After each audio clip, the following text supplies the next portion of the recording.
எங்கேயும் கேஸும் கிடைக்க மாட்டேங்குது, இந்த சவாரியும் வர மாட்டேங்குது, இதுல அந்த முட்டி வலி வேற. ஆட்டோக்காரங்களாம் என்னதான் பண்றதுன்னு தெரியல. நான் பெச நகர் ஆட்டோ வருமா? போலாம்ப்பா, வண்டியில ஏறுங்க. நான் கொஞ்சம் பார்த்தா போங்க, நான் டைம் ஆகுதுண்ணா. அப்பா நான் பார்த்தேண்ணா, என்னண்ணா ஆச்சு?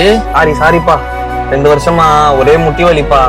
எல்லா ஹாஸ்பிட்டலும் போய் பார்த்துட்டேன், சர்ஜரி தான் பண்ண சொல்றாங்க. அதான் என்ன பண்றதுன்னு தெரியல.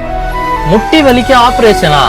அதுனா தேவையில்லண்ணா, எனக்கு தெரிஞ்ச கிளினிக் ஒண்ணு இருக்கு, அங்க போலாமா? நாங்க வந்த இடம் தான் சென்னை பெயின் கிளினிக் இன் நுங்கம்பாக்கம். இந்த பிளேஸ்ல நீ பெயினுக்கு ஜஸ்ட் ஒரு சிங்கிள் இன்ஜெக்ஷன் யூஸ் பண்ணி ரொம்ப ஈஸியா கியூர் பண்ணிடுவாங்க, அதுவும் பெயினே இல்லாம. சோ வெளியே போய் காஸ்ட்லி சர்ஜரிஸ் பண்ணாம ரொம்ப காசு ஸ்பெண்ட் பண்ணாம இருக்க இது ஒரு நல்ல ஆப்ஷனா இருக்கும். ஒரு சிங்கிள் இன்ஜெக்ஷன் போட்டு அதுவும் பெயின் இல்லாம உங்க நீ பெயின் போகும்னு அவங்க என்ஷூர் பண்றாங்க. ஆல்ரெடி 20,000+ பீப்புள் இந்த ட்ரீட்மெண்ட் எடுத்து ஹாப்பியா இருக்காங்கன்னு சொல்றாங்க. சோ உங்க ஃப்ரெண்ட்ஸ் இல்ல ஃபேமிலில யாருக்காவது நீ பெயின் இருக்கு இல்ல நீல ப்ராப்ளம் இருக்கு அப்படின்னா ஸ்கிரீன்ல தெரியுற இந்த நம்பருக்கு கான்டாக்ட் பண்ணுங்க, எல்லா டீடைல்ஸும் கொடுப்பாங்க. இப்பதான்ப்பா ரொம்ப ரிலீஃபா இருக்கு. ரொம்ப தேங்க்ஸ்ப்பா.